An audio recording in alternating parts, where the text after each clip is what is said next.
So similar triangles are a little bit different to congruent triangles. They're the same shape, but they're a different size. So you've got one smaller and one bigger. So there are a number of tests that you can use, but you don't have the little acronyms for similar triangles that you do for congruent triangles. So you can't use side, side, side, or angle, angle, side, or something like that. But what you need to know, the angles are all equal. So if you can prove that the angles are all equal, then the triangles have to be similar. But the beautiful thing about that is, because we know that a triangle's angles add up to 180, if you can prove that two of them are the same, you don't even have to prove the third one, because that automatically has to be the same for it to equal up to 180. So equiangular, you really only need to prove two angles to get that one. The second way of showing it is to show that all of the sides are in the same ratio. So if you can show that all of the sides are twice as large as the first one, or if they're a third of the size or something like that, then you've shown that the triangles are similar. The other one is that the two pairs of the sides are in proportion and the included angle, so the angle in between them again, is equal. So they're similar to the test for congruency, but not exactly the same. So the sorts of questions that you see will be things like this one here. So we've got this shape here that consists of two triangles and they're overlaid. So you've got triangle ABC and you've got triangle ADE, but they share that common angle A, so one is over the top of the other. And they want you to prove that triangle ABC is similar to, and that's what those three vertical lines mean, so they are similar to triangle ADE. Okay, so looking at this, we don't have enough information to use the sides, because you'd have to show that either all of the sides are in the same ratio or that two of them are plus an angle. And we only have the information complete for sides AB and AD, so we can't use either of those. So we need to go back to the angles. But that's actually really quite easy. So the first one is that angle BAC, that's a common angle. That angle exists in both of the triangles. It absolutely has to be the same in both because it's the same angle. So there's no question on that one. Then we need to pick one other angle. So have a look at that. See that the sides BC is parallel to sides DE. So as soon as you've got those parallel sides, you've got all those special angles that we've talked about before. So you've got a choice here. The ones that I'm going to go with, angle ABC is equal to angle ADE. And how do we know that? Well, because they are corresponding angles when BC is parallel to DE. So all that geometry that we used to make you do is all coming back now. So you've just proven that the two angles are equal, and if you know that the two angles are equal, then the third one has to be equal. So you don't even have to address that one. So then what we say is that triangle ABC is similar to triangle ADE, and we know that because they are equiangular. Now, if you cannot remember that word, that's fine. Just say all angles are equal. They're not going to be upset if you can't remember that term. Okay, so you've just completed part A. You've proven that the two triangles are similar. So then what they want you to do is find X. Now this is why we prove similar triangles, because if we know the similar triangle, then we can work out a distance. So this is another way of working out distances that can't physically be measured.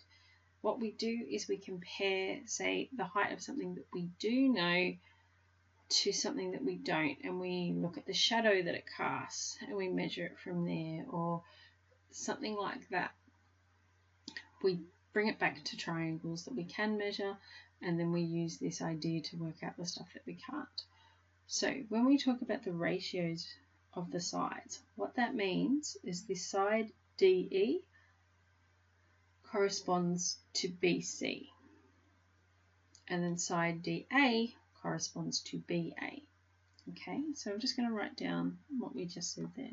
So DA corresponds to BC, and the ratio of that is the same as DA over BA. Okay, now you can write it the other way as well. You can write BC over DA and BA over DE. In this case, I've chosen to put the DE on top. Any idea of why that would be? It's because DE is where the X is. That's the one that we need to find, and your job is going to be much, much easier if you put the unknown on top. So X to 5. So we're talking about ratios here. So when we compare X to 5, that is the same as, now be careful here, DA. What's the length of DA? DA is 10, not 4. Okay, it's the whole big triangle. So that compares 10 to 6. So that's where we get those numbers from. So X is DA, 5 is BC, 10 is DA, and 6 is BA. So that's the ratios, and then you've just got this equation to solve, which hopefully is pretty simple. X divided by 5 is equal to something, so you need to times by 5. You'll end up with 50 over 6, and that is the same as 8 1/3. That's how you find the missing side. So for this one, we're being asked to prove that AB is parallel to ED. Now, any ideas on how we prove that things are parallel? Well, then we prove that the angles, if they're alternate or corresponding, we prove that those angles are equal. If they're co-interior, we prove that they are supplementary. So in this case, well, we have alternate angles. So angle BAC is alternate to angle CDE. Angle DEC is alternate to angle CBA. So we're going to be using that alternate angle idea to prove that these two sides are parallel. So what we need to do is prove that the triangles are similar. Now, because they haven't told us the sides are parallel, we can't say that the angles are equal. We need other information. But what they have given us are the lengths of the sides. So we can compare the ratios of those two sides and show that they are equal. If we can prove that, and we can prove the angle in between them is equal, then we can prove that these are similar. So let's have a look. So we're going to start off with comparing CD to CA. Okay, so what's the length of CD? Well, that's 2, and CA is 6. So when you simplify that, the ratio of CD to CA is a third. Well, let's check the other side. So now we need to compare EC and BC. So EC is 3 and BC is 9. So that simplifies down to a third too. So you've just proven that those two sides are in the same ratio. Now if you had the length of AB and ED, you could check that ratio as well, and if they were the same, you would be using the fact that all sides are in the same ratio. We don't have that information. So if we don't have the third side, then what we need to look for is the included angle. So the angles at C, and if you have a look, think about it, it's what we've done before. BE and AD are crossing at C, they intersect, which means that we have some vertically opposite angles. So angle ACB is equal to angle ECD, and the reason for that is the fact that they are vertically opposite. So we've just proven that the sides are in the same, two of the pairs of sides are in the same ratio, and that the included angle is equal, so we can make our statement. Therefore, triangle ACB is similar to triangle DCE. Oops, sorry. Now, be careful about how you word the reasoning for this. What you've shown is that the two pairs of sides are in proportion and the included angle is equal.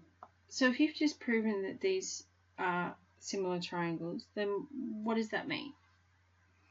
Okay, well, if they're similar, the angles are equal. So your next statement is that angle, so you can say that angle BAC is equal to angle CDE.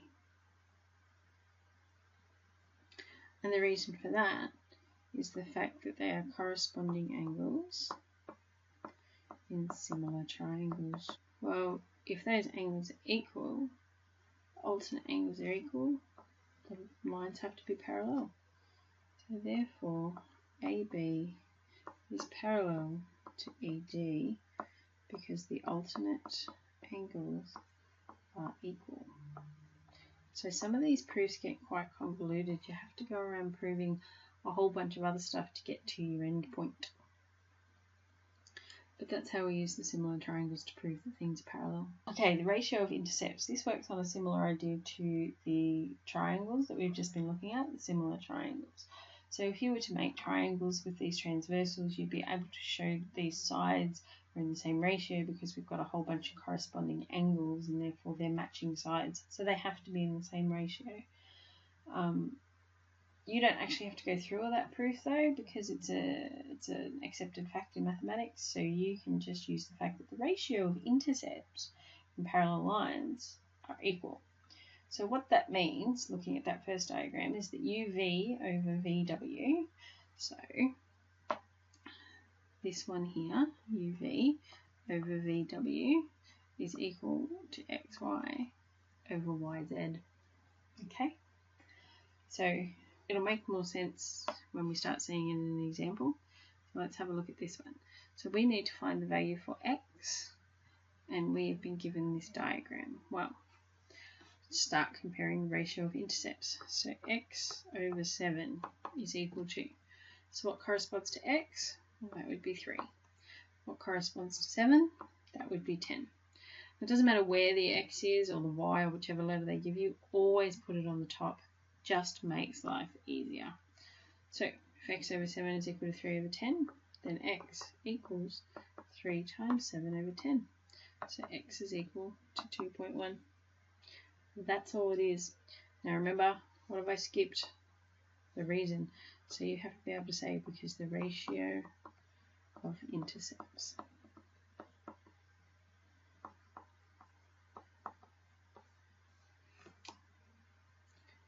So that's what you need to do for exercise 4.5. Good luck, and I'll see you in class.